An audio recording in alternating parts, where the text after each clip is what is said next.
Já está gravando, tá, pessoal?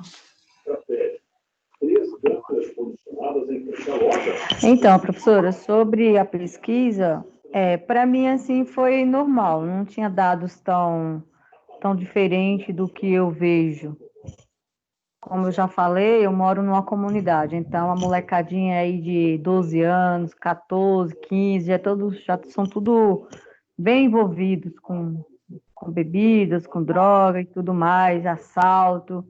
Então, eu sempre estou vendo essas coisas. Então, para mim, não tinha nada assim, que eu já não soubesse, entendeu? Entendo. Daisy?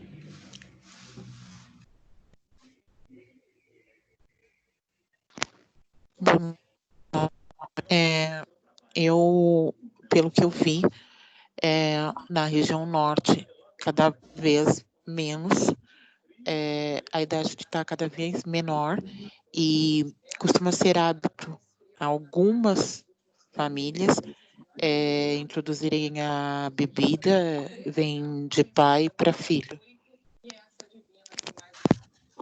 Certo. Então, o hábito da família em realizar o uso de bebida alcoólica influi o adolescente? Muito, influi muito. Na maior parte dos casos, o primeiro contato com o álcool é dado pela própria família, né? Em quase todos os artigos que eu li, fala-se de pai, mãe, tio, padrasto, madrasta, esses que ofertam o primeiro contato, né, do adolescente, da criança adolescente com o álcool. E o que é beber socialmente para vocês? O que vocês entendem? Beber de terno? Brincadeira, professor. É um consumo não tão abusivo, não tão frequente. E mascara um pouco o vício também, não é?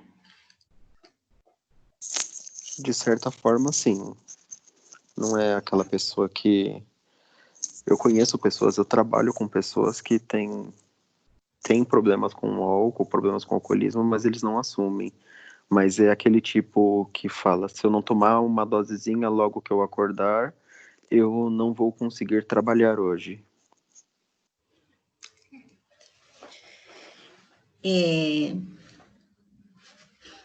A Eleia Eleia vai ficar quietinha hoje. Tá. Rafaela, faz parte da adolescência a busca por novas experiências e sensações, Rafaela? Faz sim, professora. A maioria dos adolescentes, eles sempre buscam algo diferente e de preferência o que é proibido, né? Que é o que dá sensação de prazer para eles, de independência. E por que essa busca, Rafaela? De novas... Então, assim, aparentemente, uns que falam que é porque eles querem conhecer e experimentar, né? Então, eles querem conhecer e é a famosa modinha, né? Eles acham que fazendo isso, eles vão sobressair sobre os outros. Isso, eles acreditam que é um status social? Sim. A gente vê muito isso, principalmente nas comunidades, né?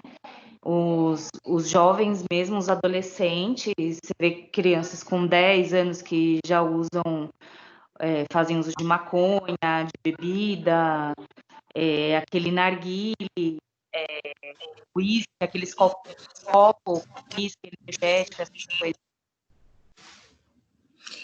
Então, aí falando, Rafaela, não só, a gente fala muito da comunidade, que é mais explícito, né? Fica à vista, né?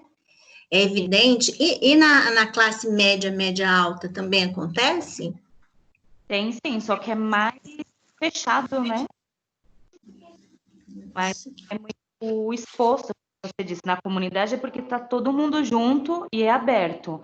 Mas na classe média tem muitos também, bastante.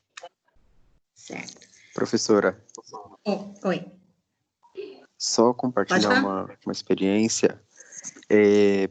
Muitos anos atrás, eu trabalhava em um hospital e, assim, era um hospital de câncer, tratava de crianças com câncer e tinha, sim, os mais diferentes tipos de classe social de pessoas que tratavam dos filhos lá. E um que se tratava lá, eu acabei fazendo bastante amizade com a família. Quando ele fez 15 anos, eles eram judeus e eles iam fazer o bar mitzvah dele. E eles me convidaram e eu fui. No bar mitzvah, as crianças a partir dos 8 anos são inseridas no consumo do tabaco e da bebida alcoólica, culturalmente pelos judeus. Isso é cultura deles. 8 anos. Os que já completaram 8 e ainda não fizeram 9 e ainda não foram inseridos, eles dão cigarro e dão uísque para as crianças. Crianças de 8 anos. É cultural, então. É a cultura dos judeus, isso daí. Assim, eu fiquei bem horrorizado na época, porque para mim não só para mim, acho que para qualquer um que não faça parte da religião deles, não faça parte da cultura deles, isso é extremamente absurdo, né?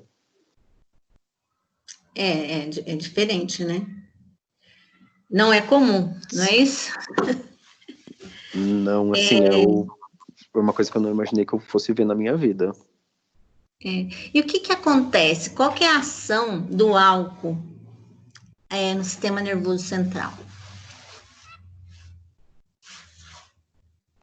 Ele atua diretamente ele afeta a ligação neuronal, né? Porque o cérebro de crianças e adolescentes ele não está completamente formado, Então, ele é um então, depressor do sistema nervoso. sim.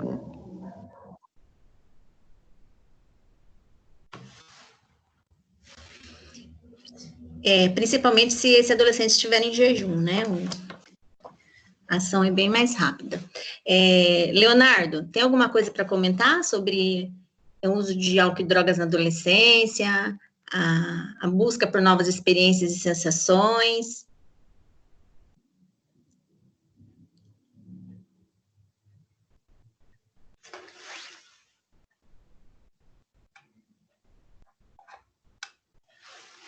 Manuela?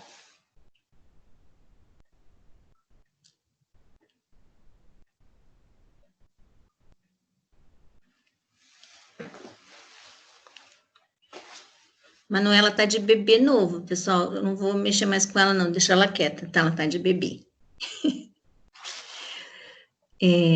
Fernanda.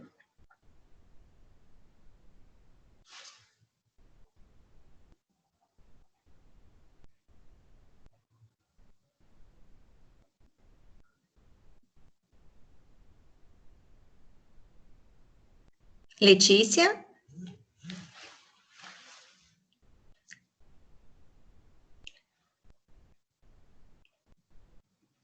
Mais alguma experiência, pessoal? Mais alguma fala sobre o uso de álcool e drogas na adolescência e a busca por novas experiências e sensações?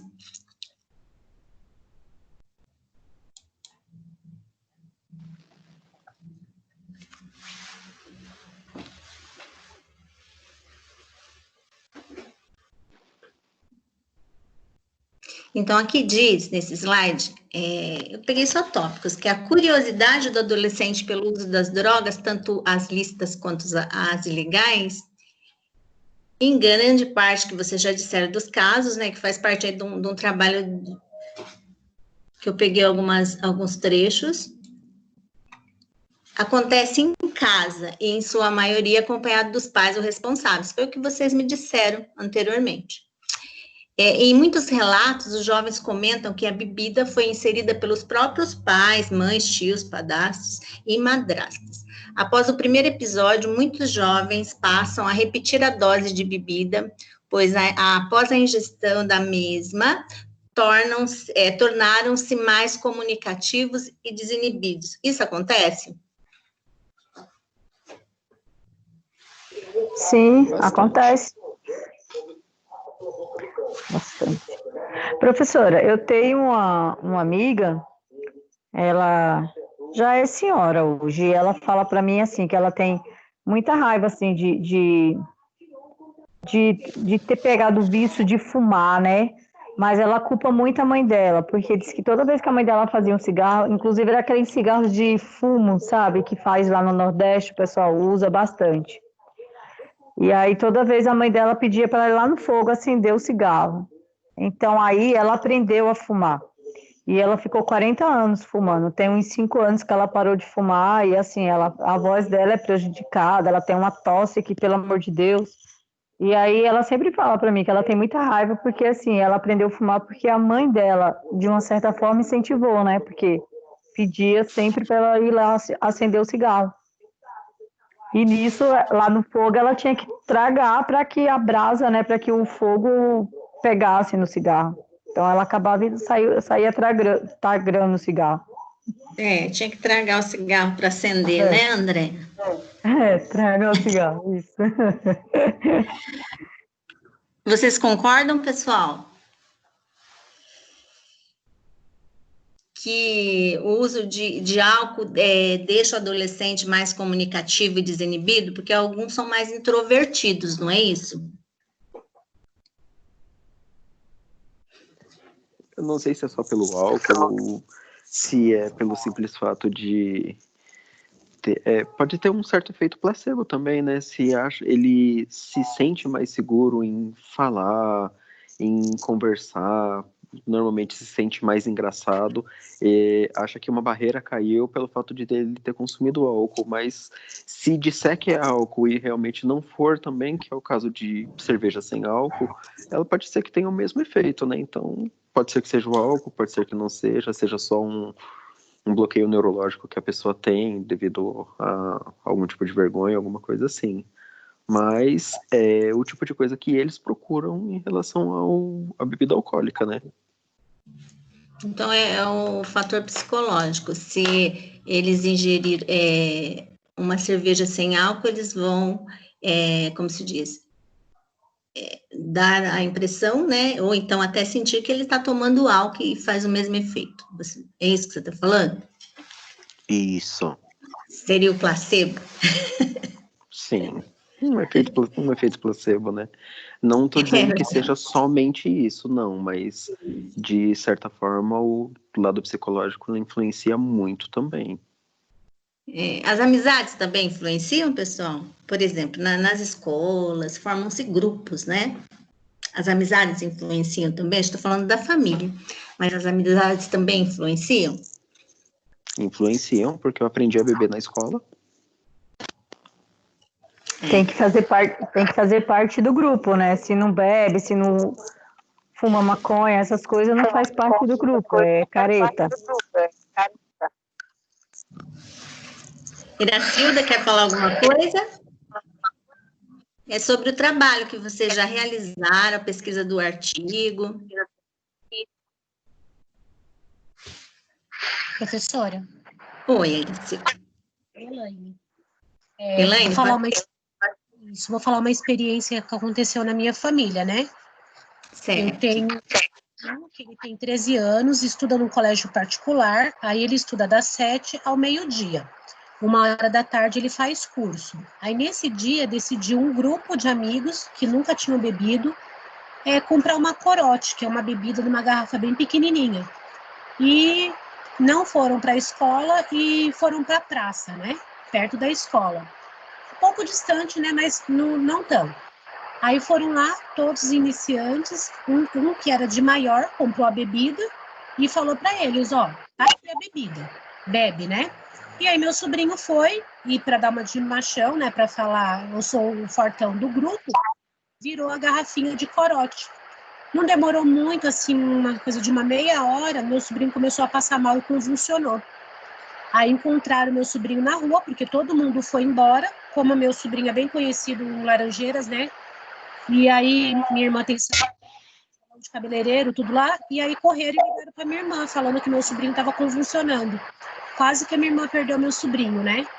Porque ele convulsionou, agora a minha irmã está sendo acompanhada pelo conselho tutelar, né? porque foi descuido da parte dela, né? E aí, confiando no meu sobrinho, que era tudo certinho, aí ele falou, o menino falou que se eu não fizesse, eu era indicado. E minha irmã começou a querer ir atrás da pessoa que era de maior. Nunca falou quem foi aquela pessoa de maior que comprou a bebida para eles. Mas quase a minha irmã perde meu sobrinho. Eu acredito. O adolescente entra em coma alcoólico, né? Pra gente, por vezes, às vezes chega quem fica na frente, né? O Padre Bento, às vezes chegava a paciente, né? Porque eles vinham carregados, né? Em bandeiras, eles participam das raves, né? De final de semana, que ficam 2, 3 dias nas raves. Então, eles chegam carregados mesmo, em estado de hipoglicemia, né? Às vezes até comatoso, para o atendimento ali no pronto-socorro. Então, assim, é um problema de saúde pública mesmo, a nível de Brasil e de mundo. É verdade, professora.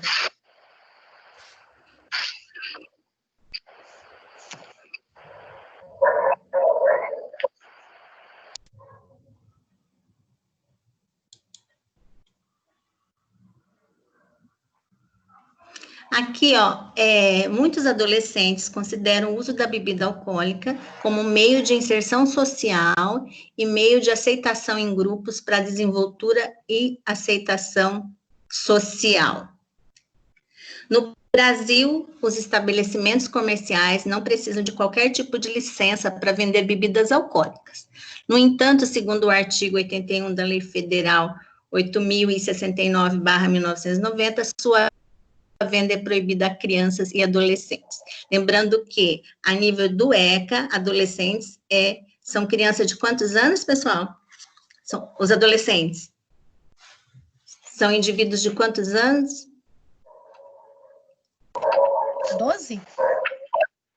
Isso, a nível de ECA, né? De 12 de acordo com ECA. 18. De 12 a 18. Isso. Então, aqui diz que eles têm melhor aceitação e inserção social. Isso acontece? Foi o caso que a Elaine, né, comentou. Mas isso acontece, pessoal? Que eles têm melhor aceitação e é um meio de inserção social? Eu acho que na cabeça de um adolescente, talvez sim.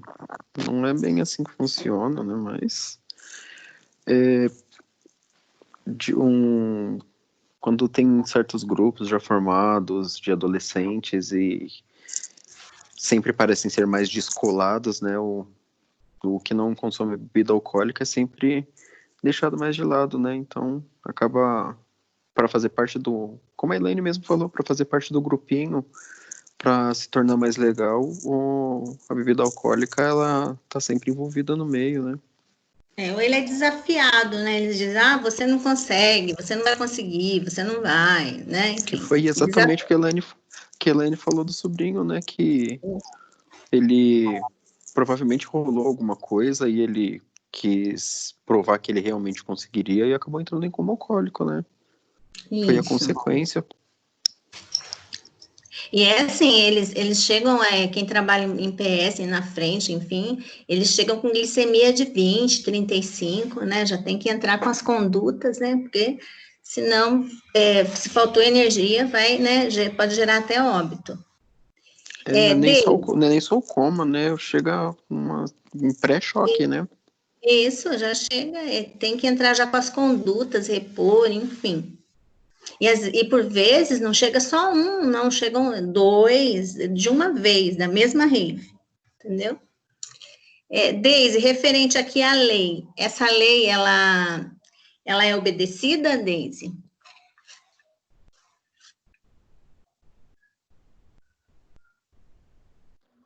Nunca na vida, professora. Nunca, né? Então, sabe-se que não precisa de licença, mas sabe que é proibido, mas é obedecido? Não é obedecido. Nunca. Jamais. Em tempo algum. Certo. Esta ano eu já fiz uma cada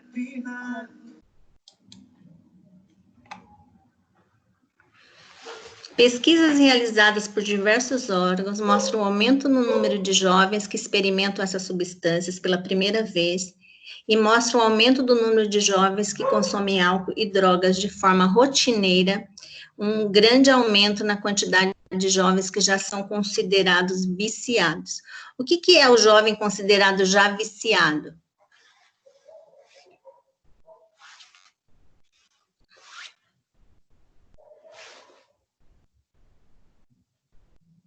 O que é o vício, pessoal?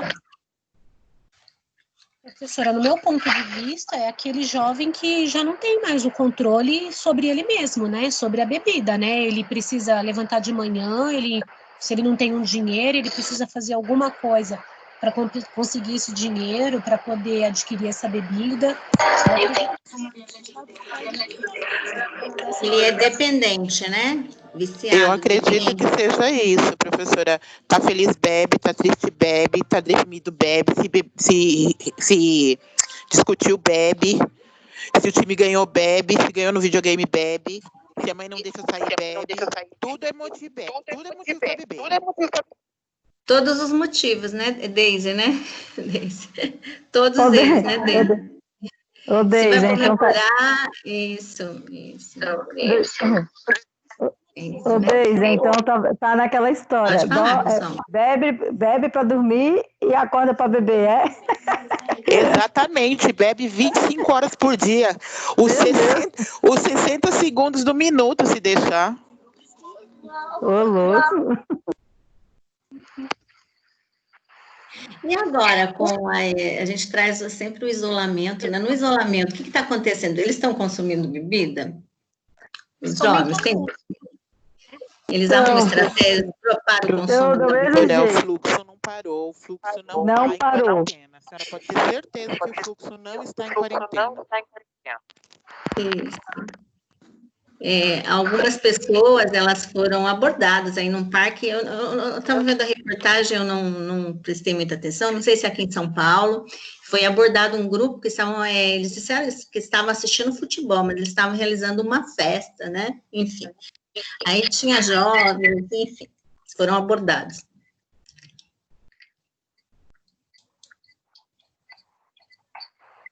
Então, para o início do uso dessas substâncias psicoativas, tem-se diversos fatores de risco. Eles podem ser divididos em inerentes à personalidade, a fatores contextuais, decorrentes da influência do meio social sobre esse indivíduo. Entre os fatores endógenos, são comumente, né, citados a vulnerabilidade genética, psicopatologias, baixa autoestima, falta de perspectiva de vida, estar à procura de novas sensações, inclusive busca de prazer e curiosidade. É isso que acontece, pessoal?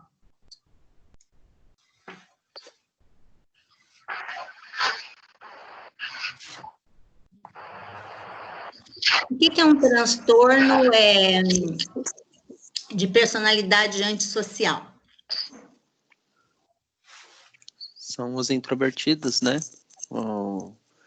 Muitas vezes, por talvez algum problema em casa, alguma privação de casa, aquela pessoa que tem certa dificuldade de se relacionar com outras pessoas, né? Certa dificuldade de fazer amizades, se sente excluída dos grupos sociais de outros jovens na mesma faixa etária, porque talvez tenha ideias diferentes, não concorde com alguns pontos de vista, tem dificuldade de aceitação de opinião.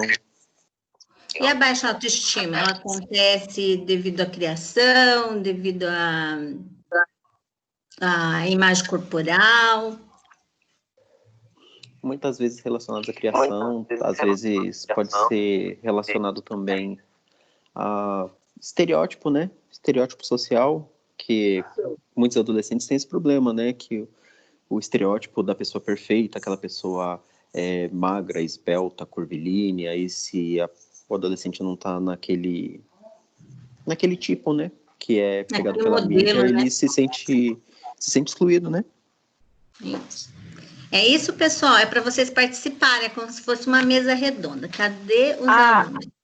Professora, a pobreza também conta muito aí, viu? Porque eu lembro muito bem quando eu era pequena, assim, eu tinha vergonha que as minhas colegas fossem na minha casa, porque era muito pobre, não tinha geladeira, não tinha televisão. Na maioria da casa das outras era assim, era velhinha, a geladeira, a televisão, mas tinha. Na minha não tinha nada disso. Então, quando eu era adolescentezinha assim, eu tinha vergonha. Então, eu acho que isso conta muito. A pobreza também entristece. A situação econômica também influi. Sim, sim, bastante. Aqueles pais que brigam muito, que só vivem brigando, você nunca sabe o momento, a hora que eles vão começar a brigar ali na frente de todo mundo. Pai que usa droga, mãe que bebe, pai que bebe, tudo isso, tudo influi bastante. Quando a gente é adolescente, a gente tem vergonha de tudo, né? Então, tudo é motivo para deixar a pessoa com vergonha das coisas. Não deveria, né? Mas é o que você disse, é um modelo, né? Possibilidades de status, né? Que não deveria, né? Mas tem esse diferencial. Não é, Deise?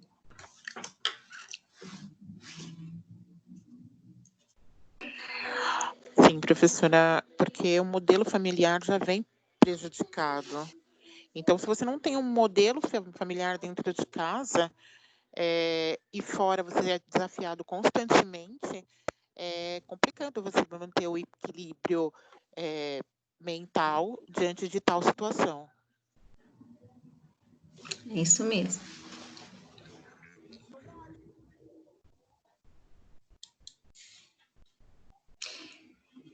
E quais são as drogas lícitas e ilícitas usadas pelos adolescentes?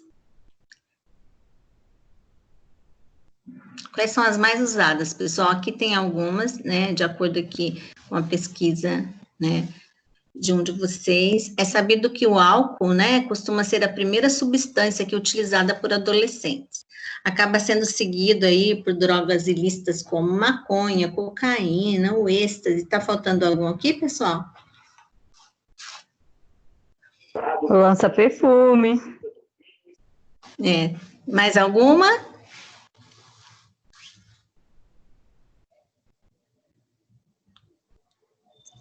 Tem a pior de todas, né? O crack.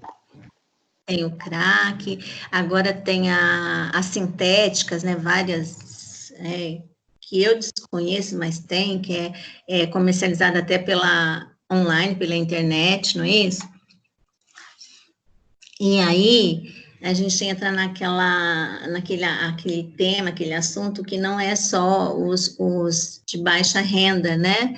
Porque quando tem aí, a gente percebe que tem alguns bailes aí de universidades, a nível federal, a nível particular, que às vezes acontece até mortes, né, pelo uso, né, indiscriminado da droga, não é isso?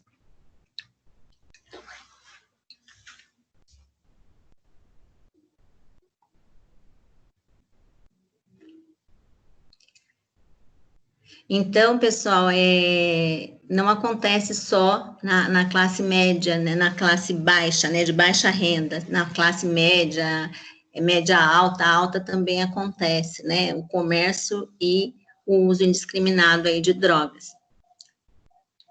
Aí começa com uma droga mais fraca, não é isso? Eles começam com uma mais fraca, qual que eles geralmente começam?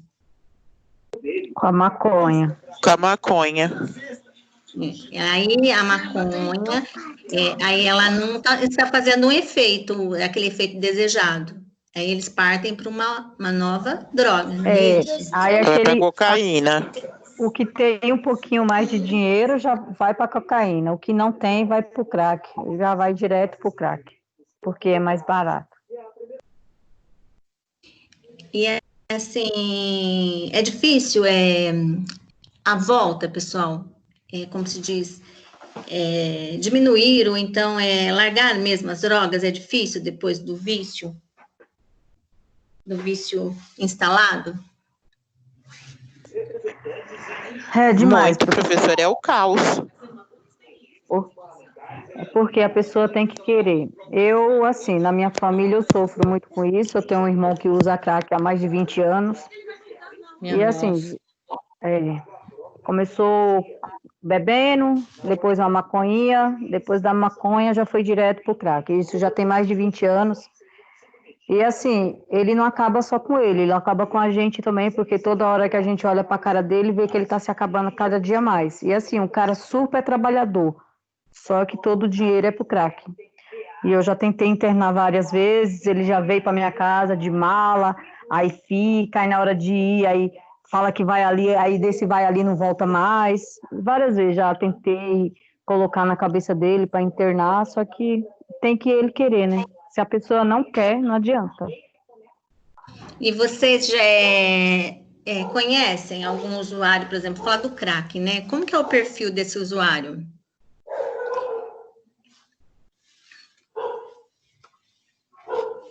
Vocês Como assim? Eu não entendi. Como que ele é? Como que é a gente fala da parte não só psicológica, da parte física. Como que ele se apresenta? É emagrecido. O rosto afunda, assim, os olhos, fica olhudo, fica com o olhão assim, a face, ela fica parecendo mais o osso, né? Não, É que o emagrecido. usuário de crack sempre tem uma aparência bem cadavérica, né? Assim, por assim dizer. Então, Parece sempre mais velho que a idade declarada, né? Pela magreza, né? sim, eles têm uns trejeitos meio diferentes, assim, eles têm uma inquietação, né? Então, ele tá parado e em um minuto ele tem algumas mexidas, assim, às vezes fala alguma coisa que a gente acaba não entendendo. É uma coisa bem característica de usuário de crack.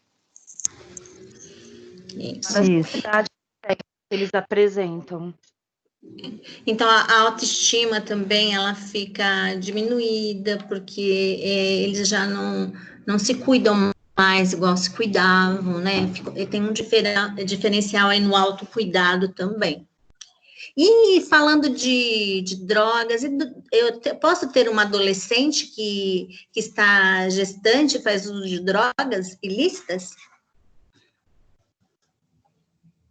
Pode sim. Inclusive, tem bastante. E é assim, é difícil, como se diz, diminuir ou abolir essas drogas na gestação? Olha, professora, pelo que eu tenho contato com gestantes que são usuárias, é muito difícil. Geralmente, a gente conversa, aconselha, elas começam a fazer o pré-natal tudo certinho, falam que vão diminuir.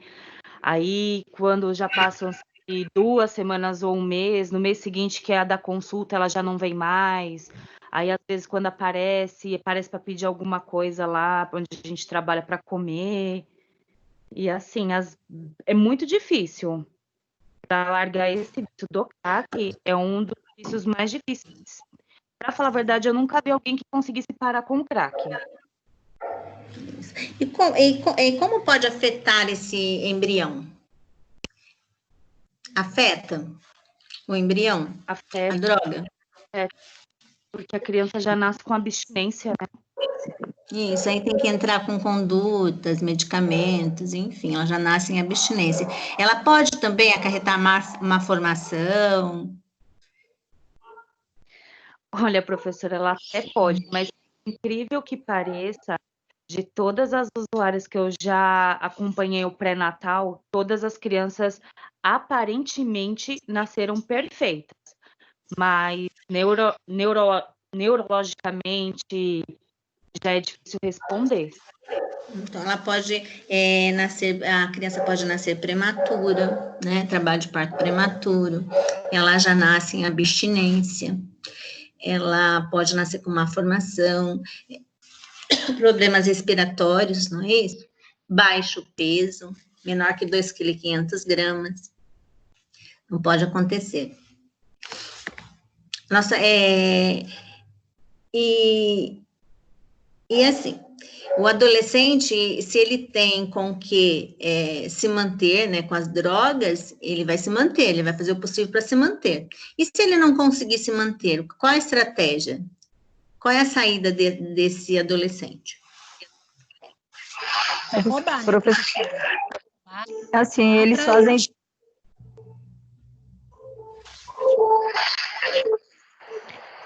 eles se tornam muito mentirosos, eles mentem demais, eles inventam uma história assim que você cai, sabe?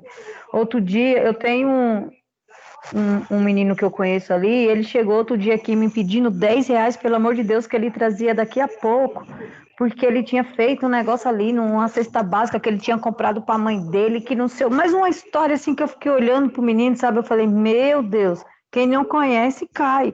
Então eles mentem demais, demais. Aí depois eu falando com a mãe dele falou tudo mentira, você não já sabe, não sei o que. Eu falei, meu Deus, como é que pode? Então eles mentem demais dentro de casa, eles ficam muito mentirosos. Eles dão um jeito e eles arrumam dinheiro. Então, eles Perdem a arrumam. dignidade, professora. Eles perdem a Oi? dignidade. Perdem a dignidade. Isso, né? Pelo vício, né? Porque, como se diz, eles se tornam dependentes, eles é um problema de saúde pública, tem que ter tratamento, né? Tem que ter acolhimento aí dos órgãos, né? Mas a gente vai falar das referências de atendimento. Em diversos grupos de jovens e adolescentes, o uso das drogas ilícitas ocorre de forma descontrolada, sem aparente supervisão dos familiares.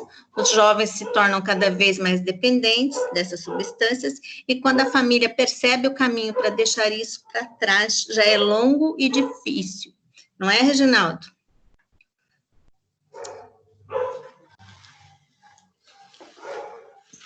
Dificílimo.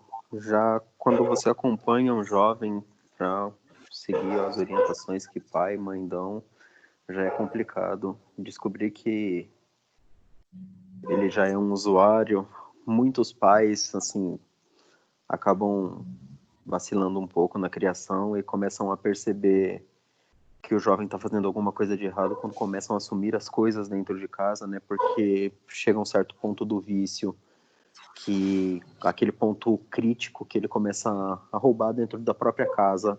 O pai e a mãe saem para trabalhar, quando voltam a televisão desapareceu, o que aconteceu com ela? Virou pedra. Então esse é um caminho quase sem volta. Um tempo atrás eu assisti uma entrevista do Dr. Drauzio Varela, então, acho que tem até no YouTube. Ele estava falando a respeito do crack, que o crack, diferente de todas as outras drogas, ele vicia no primeiro uso. A pessoa nunca usou a primeira vez, ela já está viciada nele e vai ser assim uma batalha homérica para conseguir sair disso. Eu acredito. E assim, a família percebe o adolescente, ele tinha um tipo de comportamento, ele se torna mais agressivo, mais arredio, a família percebe, né? Então, Pode falar, pessoal.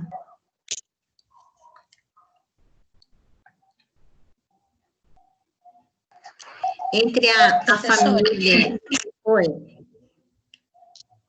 A Elaine, deixa eu só falar uma coisa. Foi igual, eu tinha, né, um irmão que ele casou, né, até no entanto não se envolvia com nada, depois ele começou a vir a bater na esposa, aí a minha mãe, e aí eu dizia, ele ir pra rua, tendo família, ninguém acreditava que ele era nosso irmão, mas ele era nosso irmão. E assim, a gente ajudava como podia, mas ele era muito agressivo, então somos em 4 meninas e 2 homens, né? E ele muito agressivo, né? E até...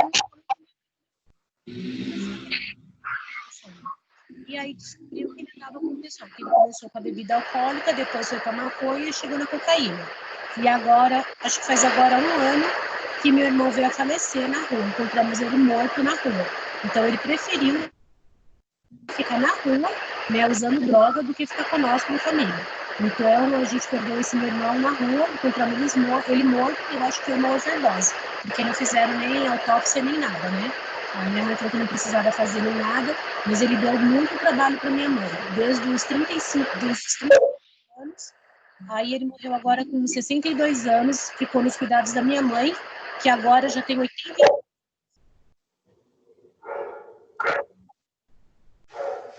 Eu acredito. Na verdade, não só o adolescente, um possível adulto, né, sofre, a família também, ela participa, né, desse sofrimento, né, dessa situação. E assim, por mais, professora, que a gente fala que, não vou ligar mais, é você que quer, fica para lá, não existe isso. Quando é seu irmão, quando é seu sangue, você sempre fica preocupado sabe? E a gente se preocupa, assim, porque você sabe que essas pessoas, eles não andam nos bons lugares, é só em boca em biqueira, é só em barzinho de beira de estrada, é só nesses lugares, assim, parece que o capeta é uma coisa ruim, assim, que só leva para lugar feio, para lugar ruim, onde tem muita coisa ruim. Então, a gente não espera boa coisa, né? Atrai coisas, né, negativas, né, situações negativas. Eu digo que essas pessoas que usam droga, elas parecem que elas têm um chip do capeta, porque aonde chega já faz amizade com aquelas pessoas que é da turminha deles, parece que já tem um chip ruim, assim, sabe? Eu Muito acredito. complicado, e só sabe quem tem na família, é muito dolorido. Você vê ali, seu irmão foi criado com você, que viveu a infância, e você vê se acabando e você não poder fazer nada, porque não tem o que fazer, não tem. Então, Se pessoal, ele... pode falar, André. Não, era o que eu ia falar. Não tem o que fazer se a pessoa não quiser ajuda, entendeu? Tem que Isso. querer. Isso. A gente vê, assim, que está evidente aí na mídia, e também não são só adultos que tem lá, né? Na Cracolândia, né? Tem muitos adolescentes também, não só adultos, né? Nessa época de pandemia, eles estão todos agrupados ali, né?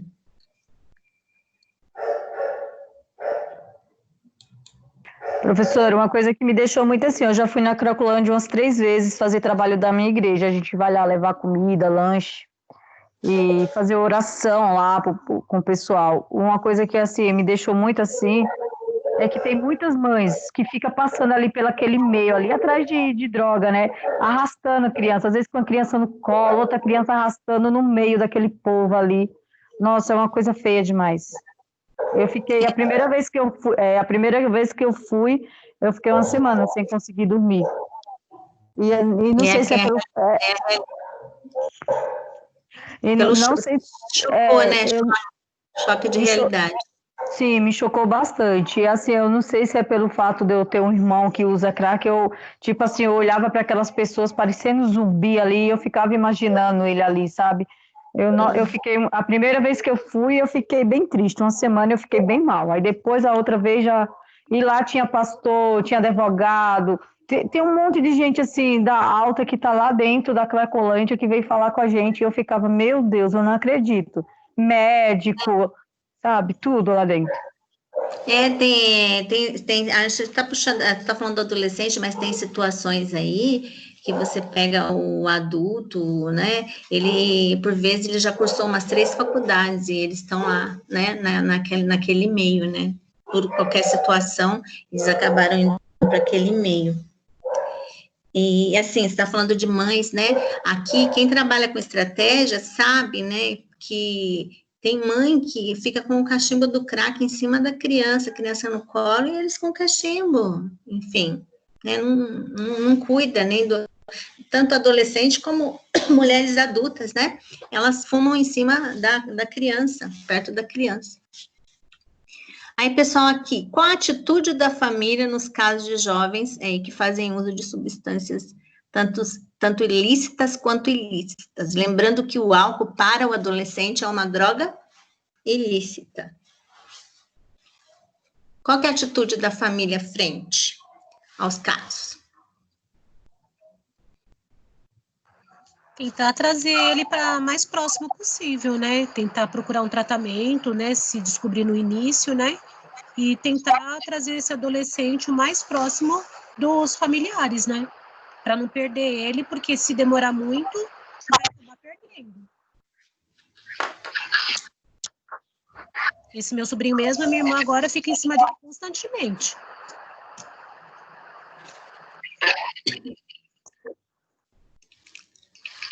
Daisy?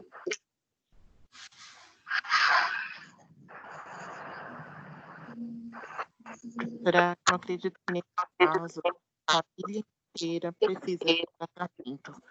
Porque, assim, é algo tão violento, que, assim, acomete as crianças, se tiverem crianças dentro de casa, acomete os idosos, se tiver os idosos dentro de casa. É uma brigalhada de pai com mãe, porque se você não tiver mínimo de estrutura, o pai começa a dizer onde você estava que você não viu seu filho, a mãe começa a dizer onde você estava que você não viu seu filho. É algo desastroso, professora. São conflitos, né? Muitos conflitos que pode gerar aí violência, né? Uma violência maior nessa comunidade familiar.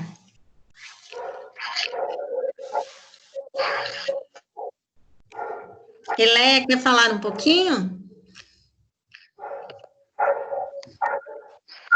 A professora adoraria falar, mas assim, tá doendo tanto a minha boca. Ah, então não fala. Eu prefiro ficar quietinha. Então, tá bom. Reginaldo? Acho que o primeiro passo é a identificação, né?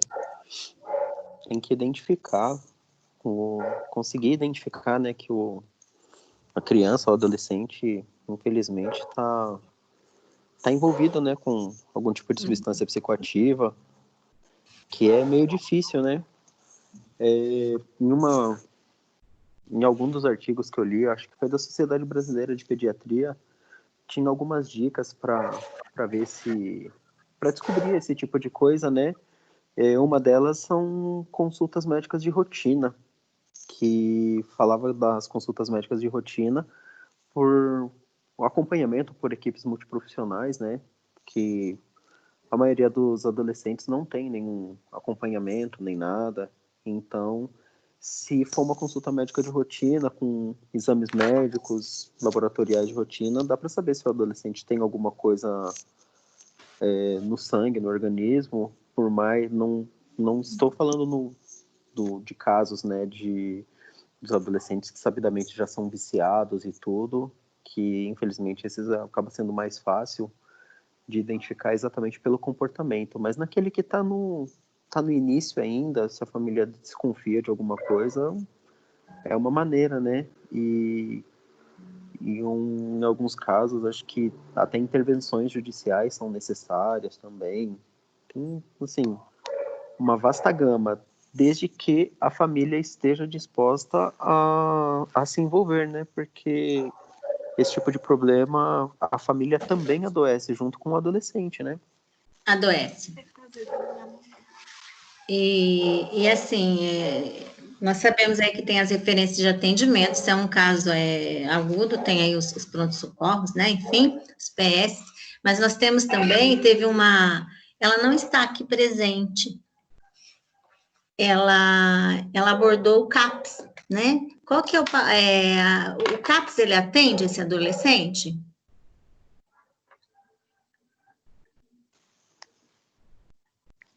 Eu já estagiei no CAPS. No CAPS, ele é aberto para atendimento. No que eu estagiei, no caso, não tinha nenhum adolescente. Mas o adolescente também faz parte do plantel de atendimento do CAPS. Que tem CAPSI, professora. O CAPSI, Infanto Juvenil, né, Deise? E assim, vocês acreditam que o CAPSI, o CAPS Infanto Juvenil, ele suporta, às vezes, o atendimento desse adolescente? Não, professora. A demanda? Não atende, não. Não, porque eu acho que, eu acredito, o atendimento do CAPS é muito raso. E quando eles chegam lá, eles já estão num estado que só terapia, só conversar com um psiquiatra não resolve, precisa de uma intervenção drástica. Porque o CAPSI, além dele haver a possibilidade dele atender o adolescente que faz uso de drogas ilícitas, ele também atende as crianças, né, com patologias específicas. Então, por vezes, ele não dá conta de atender. A nível aqui de Guarulhos, eu tenho um aluno que ele trabalha no CAPS, eu até perguntei qual é o protocolo para ele. Ele diz que quem acaba atendendo esse adolescente, em primeiro instante o CAPS até atende, mas ele pede reforço para o CAPS AD, que é aquele que atende, né, as pessoas aí, né, viciadas em álcool e drogas, né, tanto os adolescentes como adultos. A nível de São Paulo, ele até suporta atender o CAPSI, porque ele tem uma estrutura maior, né? Mas ainda, em último instante, ele pode pedir auxílio para o CAPS-AD. Não sei se vocês já ouviram falar no CAPS-AD. Álcool e drogas. Não tinha ouvido falar ainda. Então, nós temos o CAPSI, o AD, nós temos alguns que atendem 24 horas, né? E ele tem esse atendimento. Então, o CAPSI, ele atende crianças com distúrbios, autistas, enfim. Então, ele não suporta, pelo menos o de Guarulhos, ele não suporta todo o atendimento, né, ao adolescente, né, usuário de drogas. Então, por vezes, tem que pedir auxílio aí para o AD.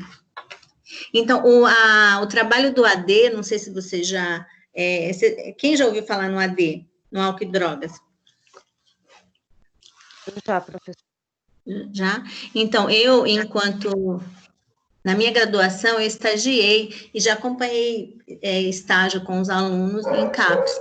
Então, é um atendimento que não atende só o paciente, atende também a família. Então, tem algumas reuniões que a família participa, juntamente com a equipe. E vocês sabem que o organograma do CAPS, ele é circular, o paciente é o principal, né, indivíduo, então tudo gira em torno dele. Então, além do paciente, eles atendem também a família nas reuniões. Então, nesse CAPS AD, tem como se diz, tem atividades de marcenaria, artesanato, então ele tem inúmeras atividades, né, nesse CAPS.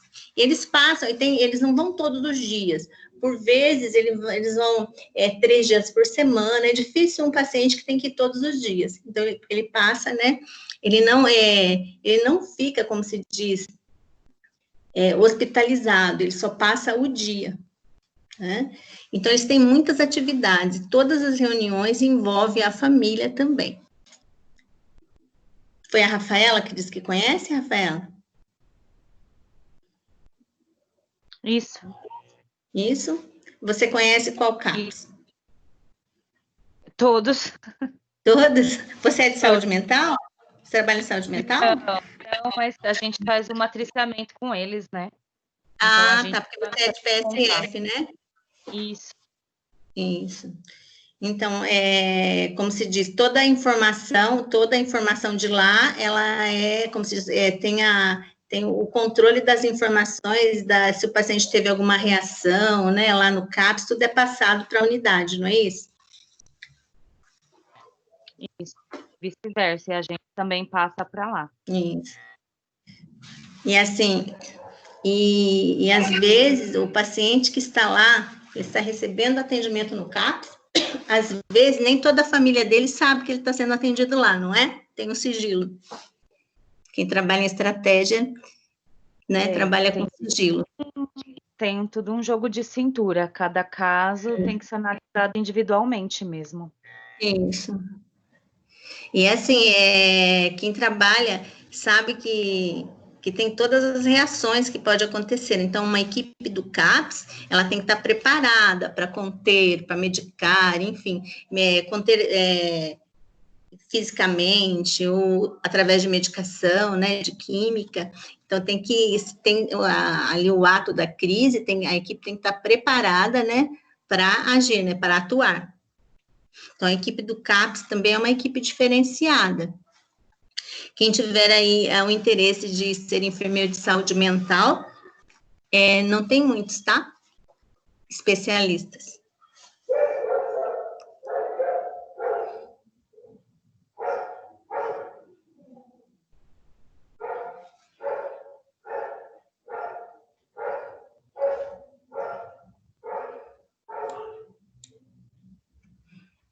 Aqui eu já adiantou algumas falas. Quais são as referências para atendimento aos adolescentes usuários de álcool e drogas ilícitas? Tem um hospital especializado aqui em São Paulo?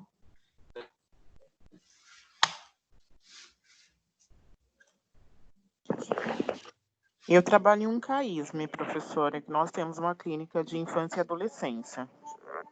Isso. Então, vocês atendem, é estratégia, Deise? Não, é o CAISM Felipe Pinel. Ah, tá. E lá atende todos os pacientes e adolescentes também? É masculino, feminina e núcleo de infância e adolescência. Ah, tá. Então, até 18 anos atende, então? Até 18 anos, que é infância. Até 18.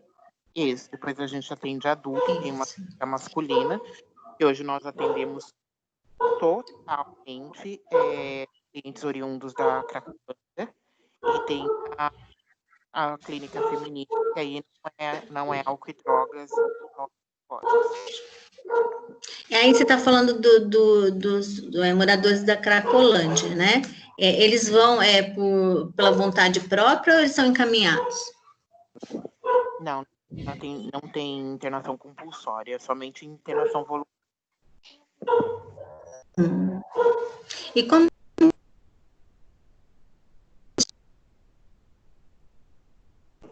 para vocês, assim, falando dos moradores...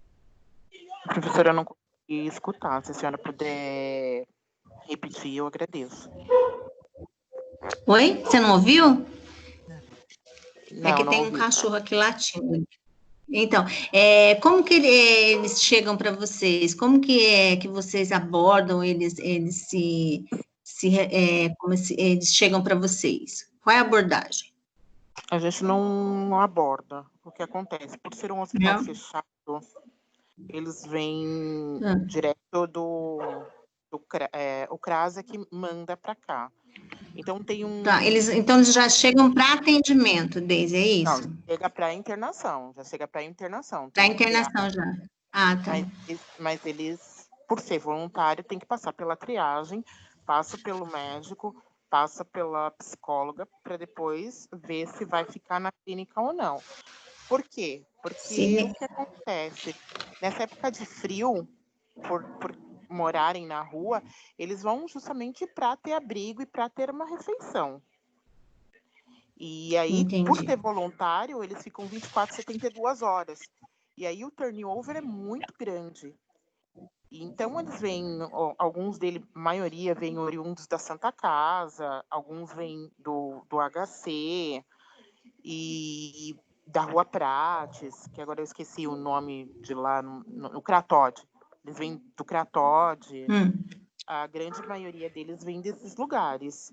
Mas, assim, por ter um hospital portas fechadas, então, assim, mesmo que tiver em surto, tem que vir já com um encaminhamento de internação, porque o hospital lá é porta fechada.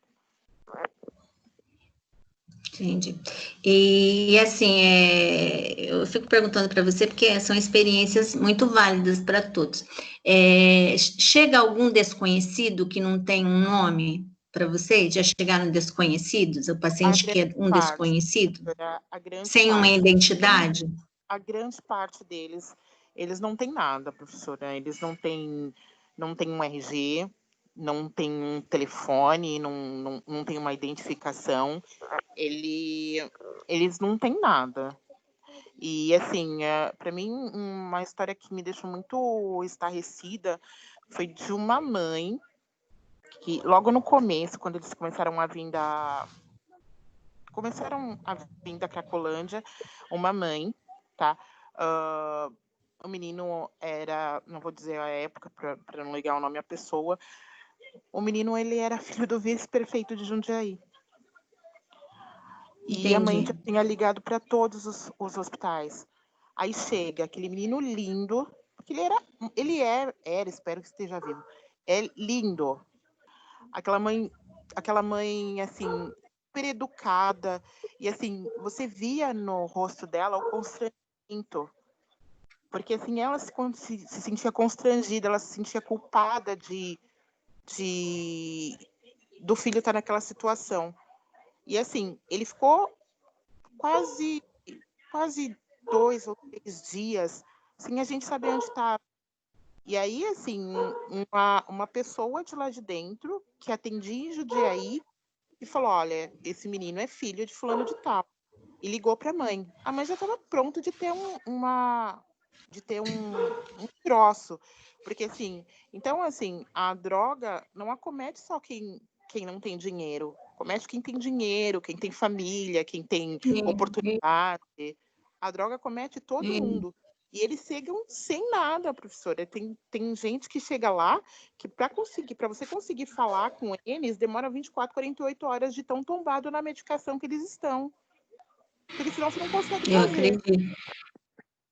Eu acredito. Então, é porque, assim, se chega um paciente que não tem uma identidade desconhecido, ele não pode, né, se não chegar um responsável, não tem como, né, liberar, né, dar alta, né, tem que transferir para algum centro, né, de referência, né, psicossocial, porque não pode colocar uma pessoa sem identidade, né, na rua. Então, tem que ter um responsável, né? A gente percebe que tem hospitais que, por vezes, que tem um paciente desconhecido, ele fica até conseguir uma vaga num abrigo, enfim, ele não pode sair de lá sem, né? Sem uma referência, né? Para morar. E uma coisa que é muito triste, professora, é assim, a gente pega também muito a população LGBT. E, assim, você vê que eles, assim, eles são muito, como é que fala? Eles são muito difíceis de você conseguir extrair alguma informação, porque grande parte deles, eles gostam que usam um nome social, que é um direito que é adquirido, super válido e super você tem que respeitar. E assim o que acontece? Às vezes a família não gosta, não aceita o nome social. E aí liga a pessoa perguntando, é o João. Tá, ele deu o nome de Paloma. Como é que você vai saber que o João é a Paloma? E se você, se você chega e chama pelo nome não social, pode gerar até um processo, né, Deise? Professora, eles chegam tão fragilizados, que se pedir para chamar de Rainha Sofia, a gente chama, professora, porque é acolhimento. Isso. Eu penso que assim é acolhimento. Para mim, não importa se ele nasceu o João, se ele nasceu Fernando, se ele nasceu Vitor. Eu vou chamar do que ele quiser que chame, professora. Está aí dentro da universalidade, não é, dentro dos princípios aí doutrinários do SUS, né? Professora, assim, eu acredito que quem faz enfermagem, ainda consigo acreditar que a grande maioria que faz enfermagem é porque consegue se colocar no lugar do outro.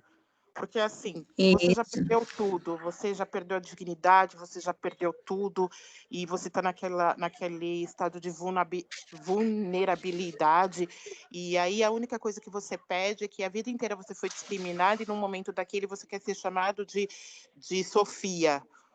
Eu chamo de Sofia, professora. Não interessa se a mãe não gosta, se o pai não gosta. Eu vou chamar de Sofia, vou chamar de Fernanda, vou chamar de Eduarda. Eu vou chamar do que o cliente me pedir, professora.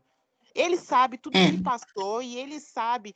Hoje, diante de tudo que eu já vi, não é falta de vergonha na cara, não é falta de família, não é falta de princípios.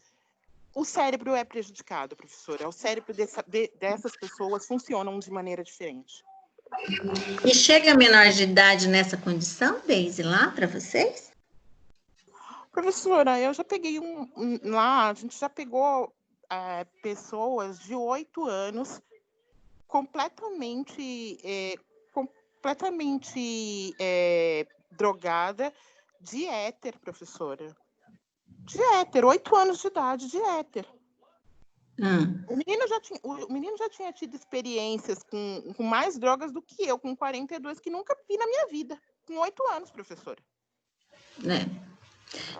Geralmente, os adolescentes em situação de rua, né, de morador de rua, eles usam também aquela cola que eles cheiram, não é, Deise? Eles inalam, né? A professora é cola de sapateira, é o tal do loló, professora, é tanta da coisa, entendeu? Sim. Essas drogas bonitinhas, assim, sabe, que o pessoal classe média tem, eles não, eles vão pro punk mesmo, professora, para aquelas drogas, assim, que assim, corrói o nariz, sabe, cheira a cocaína que tem cimento no meio. É uma coisa muito complicada, professora, é uma coisa, não é bonito de se ver, e assim, é de você chegar e falar assim, nossa, o plantão foi 48 horas. É complicado. Tem que ter muita inteligência emocional para trabalhar com saúde mental.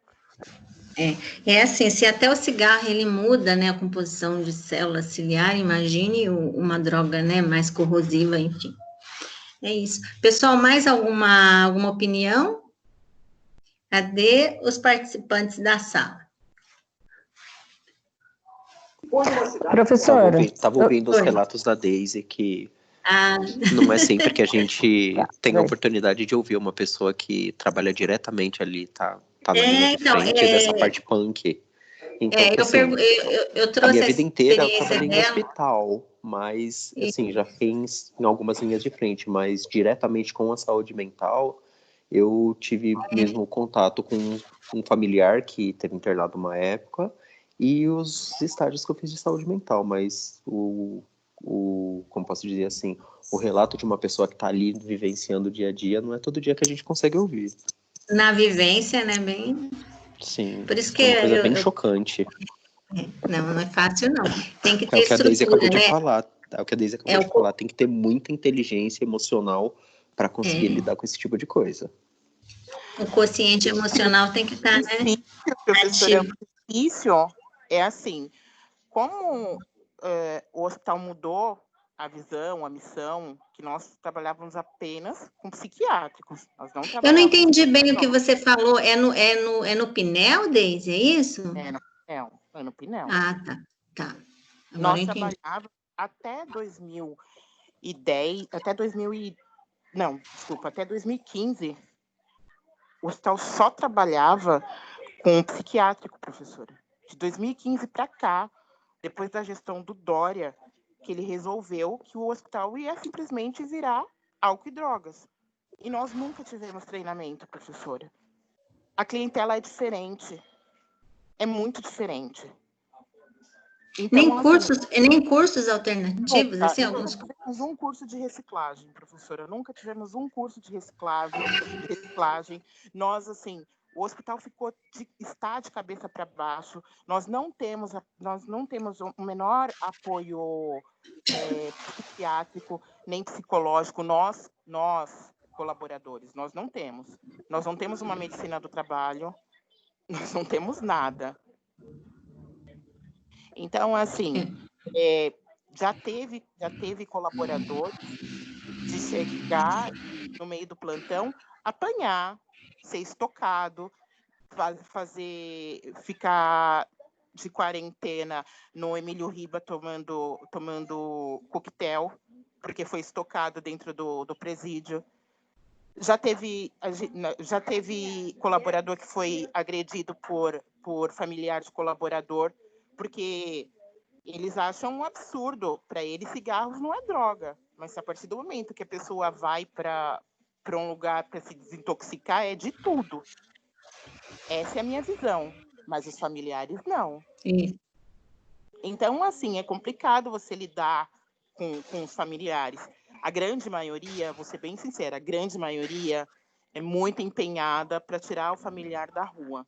Mas, infelizmente, tem aqueles 5 ou 10% que realmente contamina, professora, contamina e é complicado. Educação continuada não tem? Não tem nada, professora. O Pinel hoje é um esqueleto, entendeu? Em que a gente, assim, o lema lá é aquele, os profissionais que lutem para sobreviver no plantão. Você sabe que na minha graduação, uma das referências para estágio era esse hospital. Então, a gente tinha muito receio desse hospital, e acabou que a gente foi para os CAPs de Guarulhos, né? Então, quando falava no Pinel, todo mundo já tinha um receio, né? Uma reserva, né?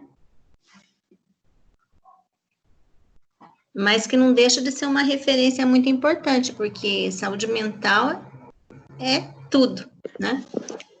Mas assim, professora, quando era uma outra diretoria, quando o diretor era um psiquiatra, ele tinha uma outra visão. Depois que esse psiquiatra saiu de lá, a situação ficou muito complicada para nós. Porque o que eles fizeram? O Estado colocou os clientes lá dentro, não nos deu treinamento, não nos deu estrutura, porque assim, você fica no Pinel, o Pinel é um hospital lindo, onde tem planta, onde tem tucano, onde tem bicho. Então, assim, é como se fosse uma reserva, um resort para você ficar lá. Tem academia, professora, tem piscina, professora, para você ter uma ideia. Só que, assim, a pessoa que é oriunda da Cracolândia, você não vai levar ela para a piscina ou para a academia com 2, 3 semanas de tratamento. Agora, uma pessoa que é deprimida, aí sim você consegue levar para caminhar pelo hospital. Ou a pessoa que está lá dentro, que se acha presa, que está pelo crack, ele simplesmente, no que você leva ele para caminhar pelo hospital com um educador físico, ele vai ver por qual lugar que ele vai fugir de lá. Mas para todos esses recursos que o hospital tem,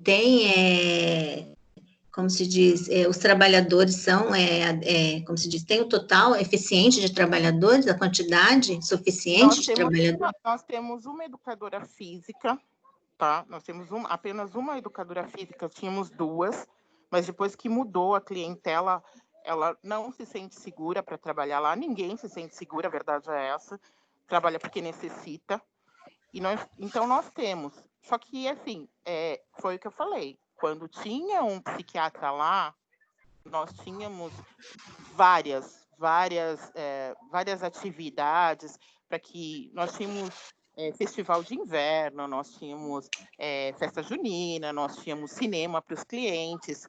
Essa nova gestão veio cortando tudo veio cortando. Então, assim, a postura de lá é o quê? A pessoa chega dopada, permanece dopada e vai embora com um saco de remédio. É isso. Ah, entendi. É só o medicamentoso mesmo. É medicamentoso, é só droga em cima de droga. Você sai de uma droga para ser dependente de outra droga. Então, a gestão, ela influi bastante, né, Deise? A gestão muito, professora, porque é aquela coisa. A visão holística de uma enfermeira não é a mesma visão de um ortopedista. É isso. Então, como é que você vai ter uma residência terapêutica, você vai ter uma casa de repouso, vou ser bem sincera, em que a missão é cuidar de um cirurgião. O cirurgião não está lá para cuidar.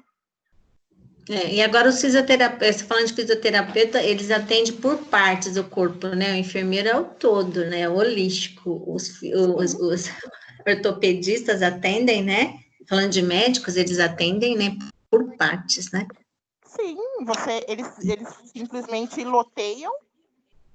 E se você falar, olha, o ortopedista, ele veio avaliar seu dedo, mas eu tô com uma dor de cabeça. Não, ele veio avaliar o seu dedo.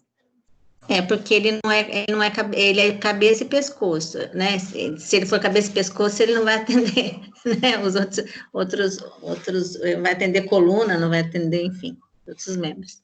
Isso mesmo. Se é o enfermeiro que tem empatia, vai perguntar para o médico, eu posso dar um analgésico leve, vou aferir a pressão, vou ver de onde está vindo essa dor. Ele simplesmente não todo, né? Comigo. É isso mesmo. Baixa essa televisão, menina. Mais alguém, pessoal, quer comentar alguma coisa?